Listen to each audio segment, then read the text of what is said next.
Hello दोस्तों, mysterious world Hindi के आज के स्पेशल एपिसोड में आप सभी का एक बार फिर हार्दिक स्वागत है। स्पेशल इसलिए क्योंकि हर साल की ही तरह इस बार भी आप लोगों के बेशुमार सपोर्ट और प्यार के लिए अपना धन्यवाद प्रस्तुत करने के लिए हम एक बार फिर लाए हैं एक मेगा गिव अवे, जिसके बारे में सारी जानकारी आप लोगों को आज के वीडियो में मिल जाएगी।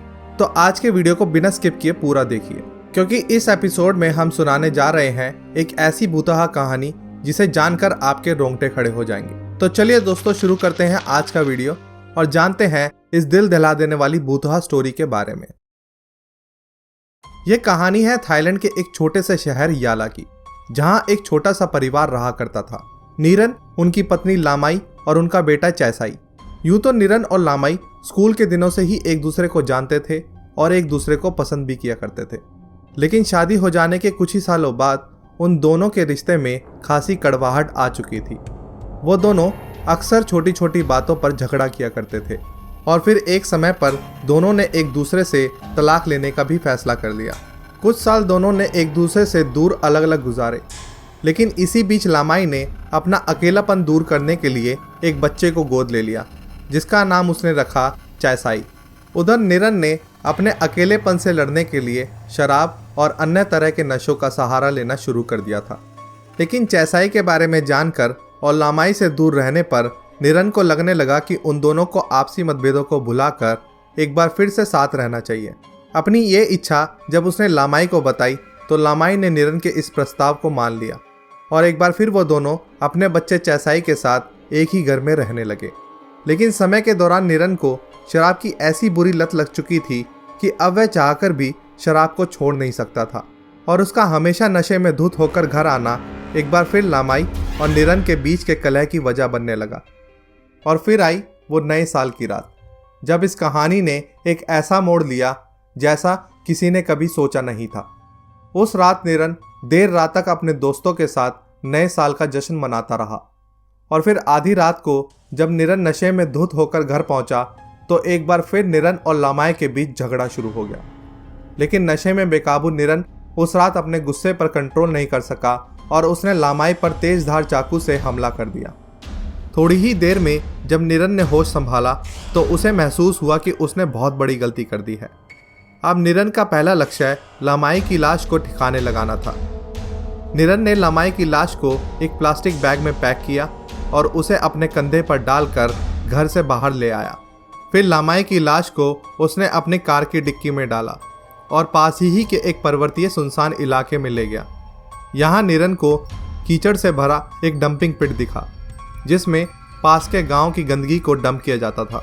नीरन ने यहीं लामाई की लाश को फेंक देने का फैसला किया और उसे कार से बाहर निकालकर अपने कंधों पर डालकर वो लड़खड़ाते हुए उस बदबूदार कीचड़ के दलदल तक पहुंच गया और लाश को उसी कीचड़ के दलदल में फेंक कर घर वापस लौट आया।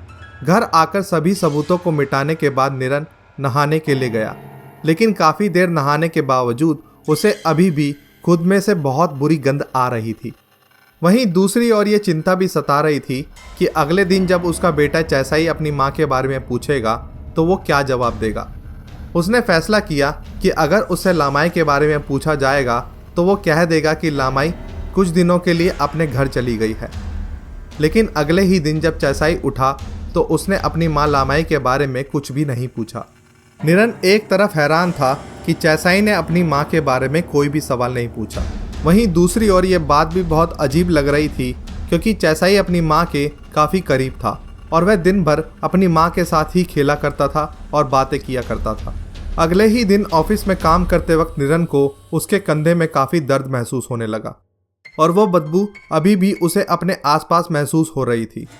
लेकिन उसे लगा कि शायद पिछली रात लामाई की लाश को उठाने की वजह से उसे ये दर्द महसूस हो रहा है। लेकिन शाम होते होते नीरन के कंधे का दर्द इतना असहनीय हो गया कि उसे डॉक्टर के पास जाना पड़ा।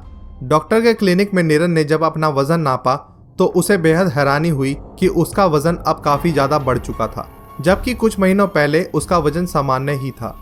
इस बात को नज़रअंदाज करते हुए नीरन ने डॉक्टर से अपने दर्द के बारे में मशवरा किया और घर लौट आया। इस रात भी चैसाई ने नीरन से लामाई के बारे में कुछ भी नहीं पूछा। बस वो नीरन की तरफ देखता और फिर मंद मंद मुस्कुराने लगता था। चूंकि निरन अपने कंधे के दर्द और लगातार आ रही बदबू से परेशान था, इसलिए उसने चैसाई की उसकी मुस्कुराहट की वजह पूछना जरूरत नहीं समझी। और अगले दिन भी निरन को दर्द और बदबू की अनुभूति हो रही थी। शाम के वक्त चैसाई लिविंग हॉल में बैठा टीवी देख रहा था। जब भी निरन लिविंग हॉल से होकर गुजरता था तो चैसाई टकटकी लगाए बेहद हैरानी से अपने पिता निरन की ओर देखता रह जाता था। निरन चैसाई के इस रवैये से थोड़ा परेशान हो उठा और घबराने लगा। उसे लगा कि शायद चैसाई को उसकी माँ की मौत और उसके कातिल के बारे में पता लग चुका है। कहीं ये भेद खुल ना जाए, इस डर से निरन ने चैसाई से बात करने का फैसला किया। वो लिविंग हॉल में चैसाई के पास आकर बैठ गया और चैसाई से पूछा, क्या तुम मुझसे कुछ बात करना चाहते हो? चैसाई ने जवाब दिया, हाँ। क्या तुम अपनी माँ के बारे में कुछ पूछना चाहते हो? चैसाई ने कुछ देर सोचकर जवाब दिया, हाँ। क्या तुम जानना चाहते हो कि तुम्हारी माँ कहाँ चली गई है? चैसाई ने जवाब दिया, नहीं। और फिर कुछ देर सोचकर उसने कहा कि मैं ये जानना चाहता हूँ कि आखिर माँ का चेहरा यूँ सफ़ेद क्यों पड़ चुका है और उनके कपड़े इतने गंदे क्यों हैं, और आप 2 दिनों से माँ को अपने कंधे पर बिठाकर क्यों घूम रहे हो?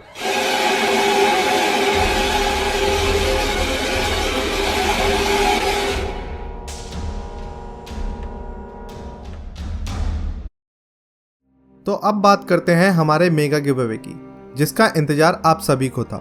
हर साल की ही तरह इस साल भी हमारी ऑडियंस के ज़बरदस्त सपोर्ट का शुक्रिया अदा करने के लिए हम लाए हैं ये गिव अवे, जिसमें किन्हीं 2 भाग्यशाली विनर्स को मिलेंगे ये 2 इनाम। पहला प्राइज एप्पल मैकबुक प्रो, दूसरा प्राइज आईफोन 12। इस गिव अवे में भाग लेना बेहद आसान है। आपको बस करना इतना है कि इस वीडियो को लाइक करके वीडियो पर एक कमेंट करना है, फिर इस वीडियो को अपने फेसबुक, ट्विटर और व्हाट्सएप पर शेयर करना है, और फिर हमारे चैनल मिस्टीरियस वर्ल्ड हिंदी को सब्सक्राइब करना है। हम जल्द ही अपनी आने वाली वीडियो में गिव अवे के विनर्स का खुलासा करेंगे। हमेशा की ही तरह इस बार भी गिव अवे के विनर्स को चुनने की प्रक्रिया को पारदर्शी रखा जाएगा।